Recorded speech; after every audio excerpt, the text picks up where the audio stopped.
Yo hello guys, welcome to my यूर एनल short channel.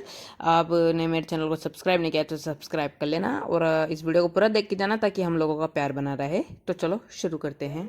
देश के कई इलाकों में तापमान 45 डिग्री के करीब पहुंच चुका है। महाराष्ट्र में 2 लोगों की मौत हो चुकी है।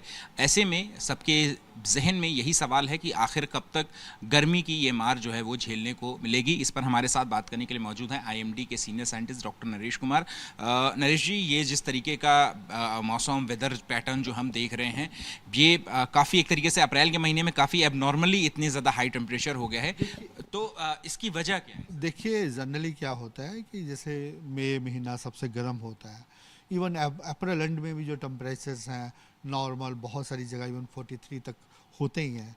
तो ऐसा ईयर टू ईयर वेरिएशन होता है। जैसे लास्ट ईयर की बात करें, last year continuous western disturbance के प्रभाव से जहाँ थंडरस्टॉर्म एक्टिविटी के कारण सेंट्रल इंडिया में जो टेम्परेचर्स हैं सामान्य से कम रहे, कोई हीट वेव कंडीशंस नहीं रहा। लेकिन इस समय जैसे आप बता रहे हैं कि वरना विदर्भा में भी टेम्परेचर 46.9 तक 46 क्रॉस कर चुका है। इवन अगर आप सौराष्ट्र कच्छ में बात करें, इस हिस्से में भी जो टेम्परेचर्स हैं 45 से ज़्यादा है। और नॉर्थ वेस्ट इंडिया में सामान्य है, वहाँ ही येलो अलर्ट दे रखे हैं, जहाँ पे हमने इसलिए ऑरेंज अलर्ट दे रखा है, जहाँ ह्यूमिडिटी भी थोड़ा ज़्यादा रहती है और जहाँ टेम्परेचर ज़्यादा हायर साइड है। लेकिन ये जो मेजर सिनेरियो है वो आज तक ही है। और आज से ही एक वेस्टर्न डिस्टर्बेंस पूरा नॉर्थ वेस्ट इंडिया का प्रभाव करेगा, जिसके लिए जैसे हमने जम्मू कश्मीर हिमाचल में भी हीट वेव दे रखा है। और आज में जहाँ इवनिंग में थंडरस्टॉर्म एक्टिविटी हो सकता है, पूरा नॉर्थ वेस्ट इंडिया में भी थंडरस्टॉर्म एक्टिविटी होने का अनुमान है मेजरली कल और परसों। और पंजाब और हरियाणा के लिए हमारा कल और परसों ऑरेंज अलर्ट भी है, क्योंकि हमारी जो वहाँ हम एक्सपेक्ट कर रहे हैं हवाओं की गति 50 से 60 किलोमीटर भी हो सकती है। एनसीआर दिल्ली में भी जो टेम्परेचर है 42 टू 44 डिग्री है आज के लिए। कल से थोड़ा इसमें इम्प्रूवमेंट हो जाएगा, क्योंकि जहाँ भी हम थंडरस्टॉर्म एक्टिविटी एक्सपेक्ट कर रहे हैं परसों में थोड़ा ज़्यादा रहेगा। परसों के लिए हमने येलो अलर्ट दे रखा है।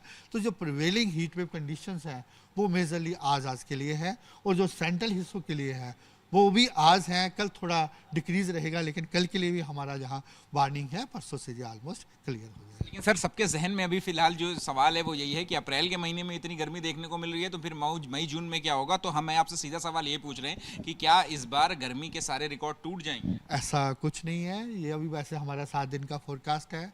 आगे जैसे होगा हम बताएंगे।